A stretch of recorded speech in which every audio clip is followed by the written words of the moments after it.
Hello and welcome to a new episode of The World Today. We are joined in the studio by Dr. Gamal, Ibrahim, political analyst, and we're bringing you the latest news and update. Hello sir and welcome. Hi, how are you? Fine. So we have the first headline speaking about President Sisi celebrate Police Day. Days ahead of the 25th January. The news says that President Abdel Fattah Sisi attended on Tuesday the celebrations of the Police Day, which took place in the Police Academy in New Cairo.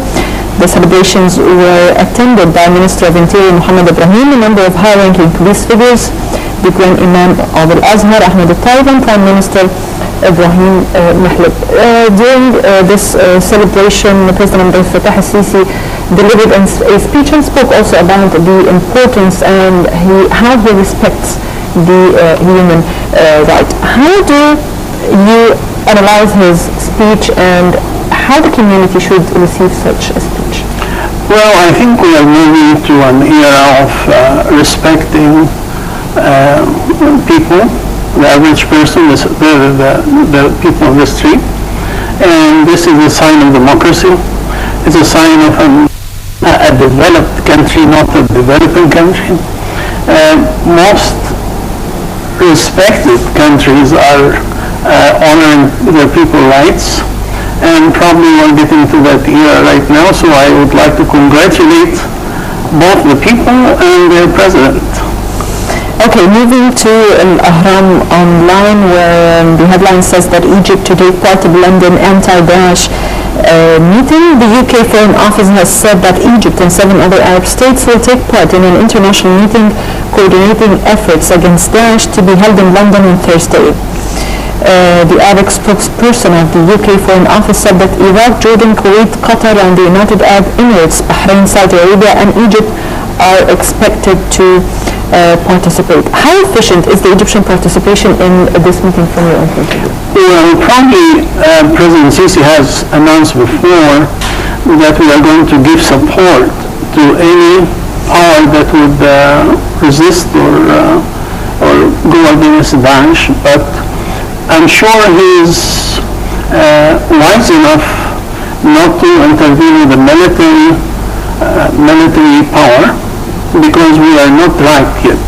Mm-hmm. We are not ready to interfere in anything. If we would interfere anyway, we would interfere in Libya and Yemen. But even this we cannot do anything about them, although they affect us directly. So Daesh is probably far-fetched for us to contribute any military power there. And do you believe until this moment Daesh represents a risk for the Middle East and danger for the Arab world? Yeah, you have to know that Daesh was made by the West with the help of Turkey. Most of the people who were members of Daesh were introduced to Syria through Turkey.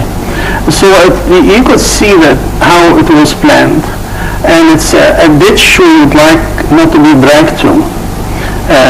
It's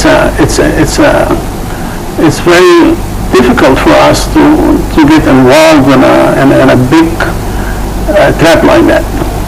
I think we should be wise enough not to get on the ground to fight Daesh. Okay, we have the Daily Star where Israel on high alert for possible Hezbollah retaliation. Israel defense officials said that the country is on high alert for responsible attacks from Lebanon-based militant group Hezbollah following an Israeli airstrike on Hezbollah fighters in Syria.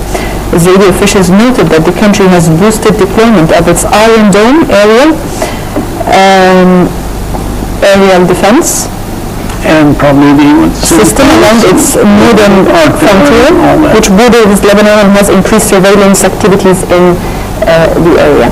Why Israel now is attacking Hezbollah once again? Well, this was planned a long time before. In fact, this is one of the purpose Daesh was in the scene. The plan is, and I think I mentioned that last year and nobody believed it, that Israel will try to create a hot area in Syria to drag and divide the power of Hezbollah. Mm-hmm. And then so it will thin the troops of Hezbollah in south of Lebanon, because they have in mind to attack south of Lebanon and finish once and for all the presence of Hezbollah in the south of Lebanon. So dragging driving Hezbollah to Syria was planned long time before. So they divide Hezbollah, it will go to disarray, and finish Hezbollah and south of Lebanon first, and then in Syria. Do you believe they are capable of penetrating Hezbollah group and divide them? They already did because of the penetration of the intelligence penetration that showed them that these leaders were there.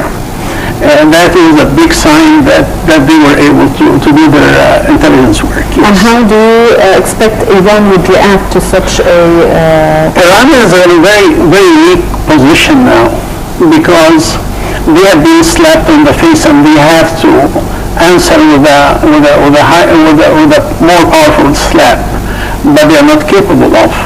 So they feel they are being dragged to war.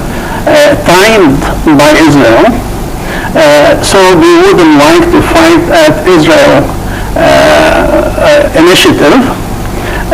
So they are in a very poor situation now. We feel sorry for them. Okay, we have the Independent, where Palestinian campaigners escalate pressure on UK government over Gaza siege. The pro-Palestinian activists intensified their campaign to press the UK government to work to end the blockade of Gaza Strip, warning of the deteriorating humanitarian crisis in the territory. The Palestinian Solidarity campaign is asking British voters to contact their members of parliament immediately and ask them to write to David Cameron to urgently act to end Israeli blockade. How could the UK response as Palestinian accused the British government of not upholding the UN resolution which obliges the UK government to facilitate free movement of goods and people between Gaza and the West Bank? Do you believe that Britain now will side with Palestine? Definitely not. We know the British can kill you with a lot of politeness, a lot of finesse. They will be very polite and with all finesse they will say we will do whatever we can, and they will do nothing.